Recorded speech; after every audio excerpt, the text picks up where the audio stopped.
This video will make you feel the adrenaline rush, intense anxiety, intense fear, impaired concentration and hallucinations. Dark side of Winchester Cathedral. Estate sale shopping, despite the morbid reason why the sale was happening in the first place, was a weekly Saturday ritual for Marcus. Even though he is just 17 years old, Marcus knew he could travel these estate sales to find the great deals from families needing cash just to pay their relatives' debts or just wanting to get rid of anything reminding them of their loved ones. Either way, with estate sales, the seller was desperate, and Marcus was eager to pounce. Marcus looked through the rows of goods laid out upon the driveway, with a much more organized than the typical estate sale that Marcus would stop and browse. There was a table for clothing, but it was clear that the clothes were for a man with a portlier build compared to Marcus's slender frame. Yet, Marcus's eye was attracted to a black t-shirt with that featured the logo from the King Crimson album, Lark's Tongue and Aspic. Lark's Tongue and Aspic is an album that, while not obscure, is not well known outside of fans of the rock subgenre known as progressive rock. Indeed, Marcus himself was wearing a shirt that read in large gray lettering Van der Graaf Generator, a band of similar notoriety, particularly within the progressive rock fandom. Ferguson, this dead guy, whoever he was, rest his soul, seemed to have the same taste in music, which made Marcus excited when he saw a voluminous record collection a couple rows over that had to enumerate at least several dozen albums, if not over 100. While most estate sales don't turn up anything of interest to Marcus, there are some rare exceptions.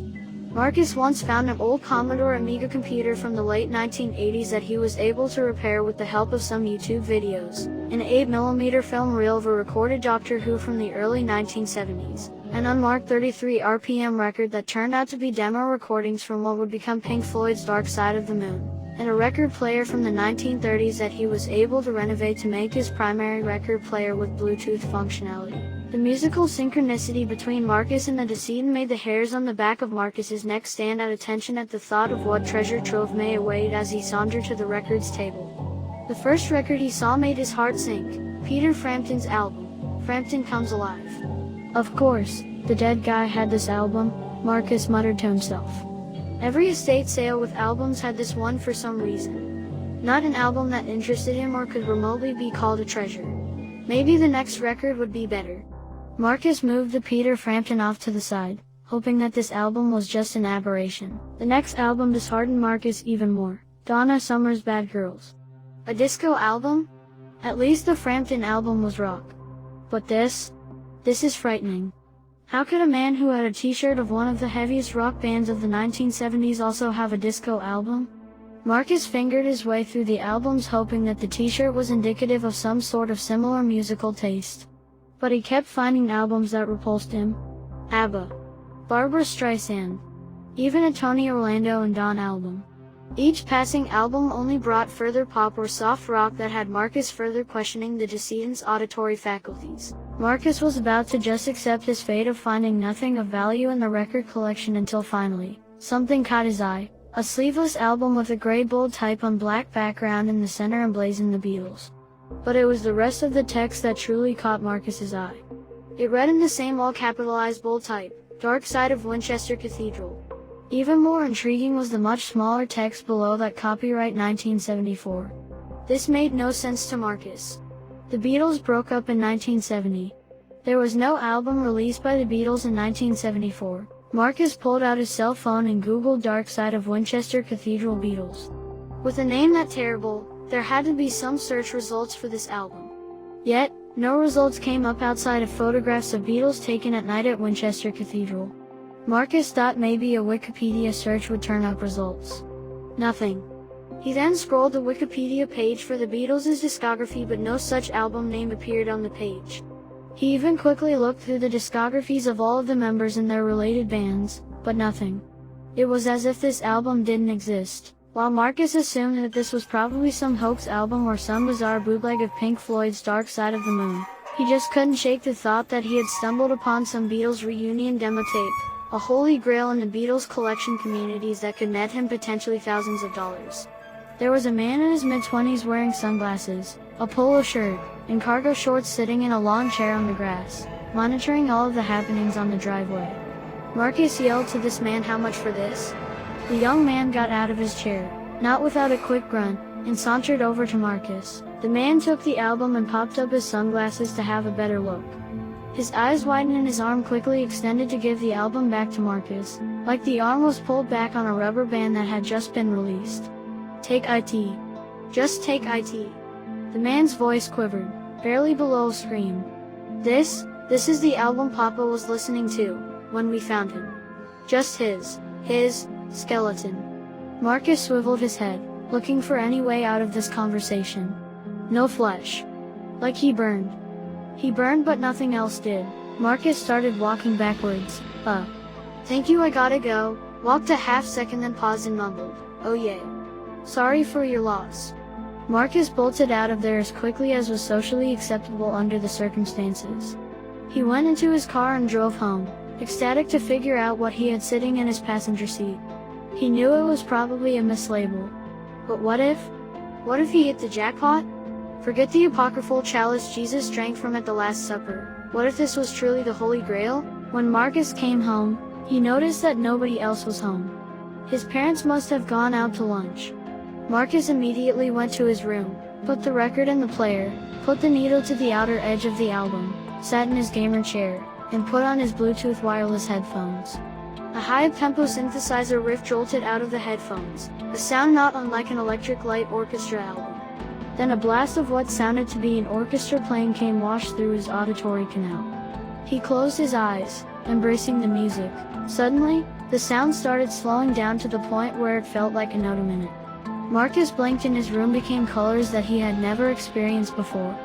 Shades of blue, purple, orange, white, yellow that he never comprehended possible flashed throughout the room. He felt like a bubble passing through a lava lamp. Marcus tried to move a muscle, any muscle, but none responded.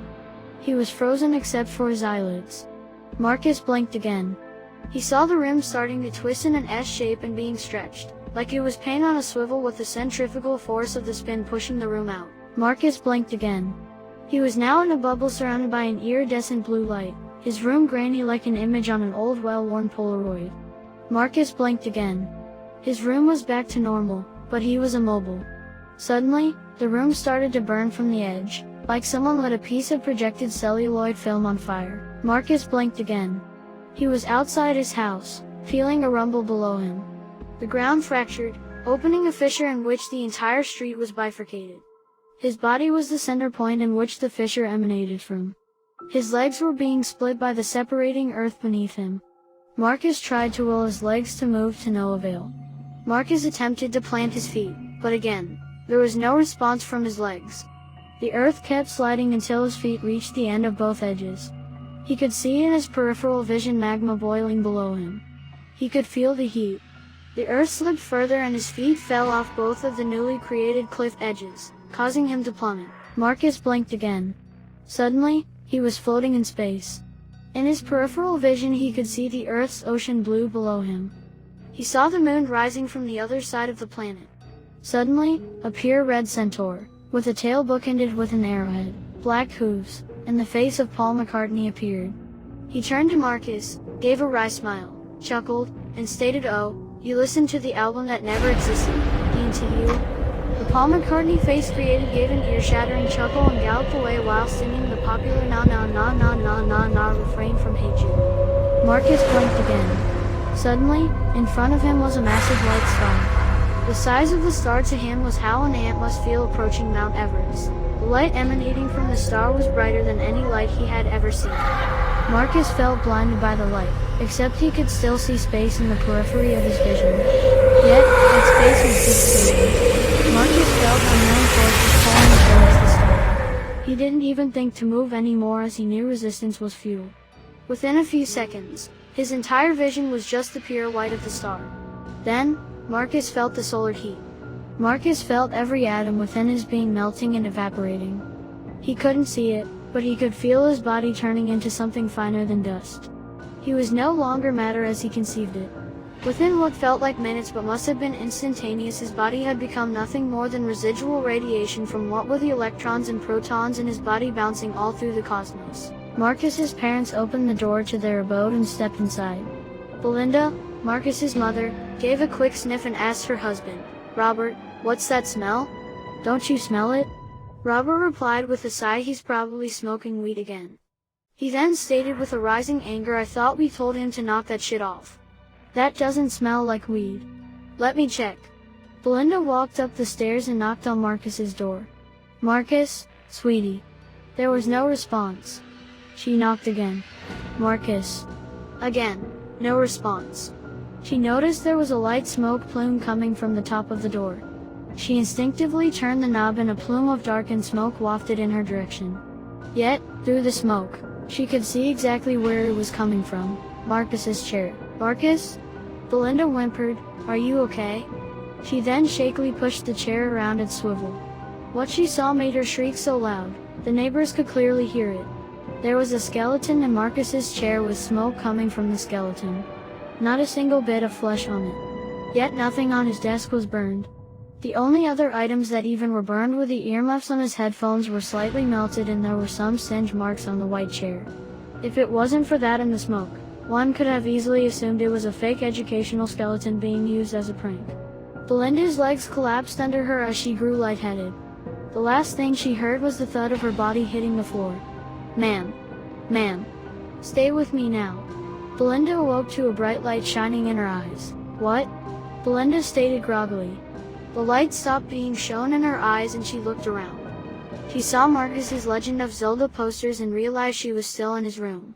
Yet there was a group of people milling about within the room. How are you feeling, ma'am? The voice came from her right. She saw a man with a military-style haircut squatting and looking at her. He wore a blue uniform that read Los Angeles County Fire Paramedic. She's fine and awake. We need to ask her some questions. A man in a black suit with a black tie pushed the paramedic out of the way. He was skinny, middle-aged, yet his skin was shriveled in a way that made him look decades older. He then turned to Belinda and pointedly stated, now what did you see? Sir, we need to run concussion protocols on her. The paramedic almost shouted, the shock of him being pushed aside like that coursing through his veins. The man ignored the paramedic's pleas and put his right arm up as a brace to prevent the paramedic from talking to her. The man then repeated his question more slowly, with a hint of annoyance. Now, what did you see? Belinda whimpered. I saw nothing, except, Marcus. Then she let out a squeal, oh God, before becoming unconscious again. He then rolled his eyes, muttering 4. We've had 4 spontaneous human combustion incidents in this area and nobody thinks to call us until now when we get hysterical mom and oblivious dad. How are we supposed to stop this phenomena when we can't get any clues? Sponta. What? The paramedic stared at the agent perplexed. The man responded flatly, seemingly annoyed at the interruption. Spontaneous human combustion. When the human body disintegrates without any external combustion source. The paramedic's eyes shot wide open. That happens? He shouted, but the man did not respond. Agent, I think I found something. Did the Beatles ever have a record called Dark Side of Winchester Cathedral? Came from a blonde woman in her late 20s dressed in a navy blue dress and skirt standing near the record player and pointing at it. The agent turned to the woman. Not in this reality. I think I would remember if the Beatles released an album with that atrocious of a name. You think it's a pro? She replied, enunciating the P, the R, and the O separately. A pro? The paramedic chimed in. A parallel reality object, the man flatly replied in his gravelly tone. A parallel reality object? The paramedic asked in a completely dumbfounded voice. The man sighed and responded, clearly annoyed. An object that is within our reality that is not native to this reality. Now look, this doesn't look like a game show set and I'm busy, so please stop asking asinine questions that are clearly above your trade school education. He then pointed to Belinda. Go be useful and help her out. He then turned to his partner. Put that in the decontamination chamber. Way ahead of you, she replied, waving an ordinary Ziploc bag containing the record, pleased at her ability to anticipate what the agent would ask of her. Good, he mumbled. He clicked his tongue and said, let's get out of here. The two sauntered off to their car while holding the record player. Their car was a black Dodge Charger. The two partners strapped in their seatbelts with the man in the driver's seat and the woman in the passenger seat. The woman then asked the pertinent question, where exactly are we going with this? There's a site for storing pros right outside Edwards Air Force Base. Let's head there so the labs can examine this. The man spoke in a manner less brusque than with the others before. The car then sped away from the suburban neighborhood, its occupants hoping that this record could help piece together why matter from parallel realities can cross into our reality. Thank you for listening, and don't make yourself a coward.